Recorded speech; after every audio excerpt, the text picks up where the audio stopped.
الحمدللہ والصلاۃ والسلام علی رسول اللہ۔ جب جنتی جنت میں چلے جائیں گے اور جنت کی ساری نعمتیں ان کو عطا ہو جائیں گی تو اللہ تعالیٰ جنتیوں کو مخاطب کر کے پوچھے گا کہ جنتیوں تمہیں کوئی اور چیز تو نہیں چاہیے؟ تو جنتی کہیں گے کہ یا اللہ تو نے ہمارے چہروں کو روشن کر دیا، ہمیں جہنم سے بچا کر جنت میں داخل کر دیا، جنت کی ساری نعمتیں ہمیں عطا کر دیں، تو اور ہمیں کیا چاہیے ہوگا؟ کس چیز کی کمی ہے اس جنت کے اندر؟ تو اس کے بعد اللہ تعالیٰ اپنے حجاب اٹھا لے گا اور جنتی اللہ تعالیٰ کا اپنی آنکھوں سے دیدار کریں گے۔ تو یہ دیدار الہی ان کو جنت کی ساری نعمتوں سے بڑھ کر محسوس ہوگا۔ جنت کی ساری نعمتیں انہیں اللہ تعالیٰ کے دیدار والی جو نعمت ہے اس کے مقابلے میں کم تر محسوس ہوں گی۔ نبی علیہ السلام نے یہ بات جب ارشاد فرمائی تو آپ نے یہ آیت کریمہ بھی ساتھ تلاوت کی کہ وَلِلَّذِينَ أَحْسَنُوا الْحُسْنَى وَزِيَادَةٌ، کہ وہ لوگ جنہوں نے دنیا میں اچھے اعمال کیے ان کے لیے اچھا بدلہ ہے جنت کی صورت میں، اور ایک اضافی نعمت بھی ہے۔ تو اس اضافی نعمت سے مراد جنت میں اہل ایمان کو جو اللہ تعالیٰ کا دیدار ہونے والا ہے وہ یہاں مراد ہے۔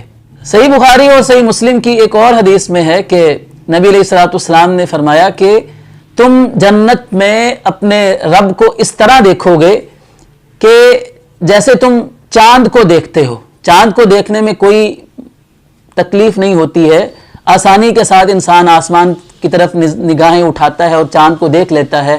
جس طرح سورج آسمان پر انسان کو نظر آ جاتا ہے، اسی طرح اہل جنت میں اللہ تعالیٰ کا دیدار کریں گے۔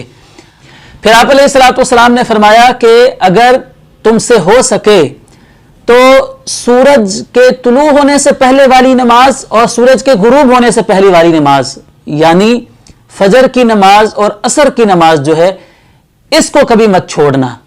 گویا کہ آپ علیہ السلام نے دیدار الہی کی نعمت حاصل کرنے کے لیے یہ نسخہ بتا دیا کہ جو مسلمان تمنا رکھتا ہے کہ وہ جنت میں داخل ہو کر اللہ رب العزت کا دیدار کرے تو اسے فجر اور عصر کی نمازوں کا خاص طور پر اہتمام کرنا چاہیے۔ نمازیں تو پانچوں ہی پڑھنی چاہیے، لیکن فجر اور عصر کی نمازوں کی اہمیت اس حدیث مبارکہ سے معلوم ہوتی ہے۔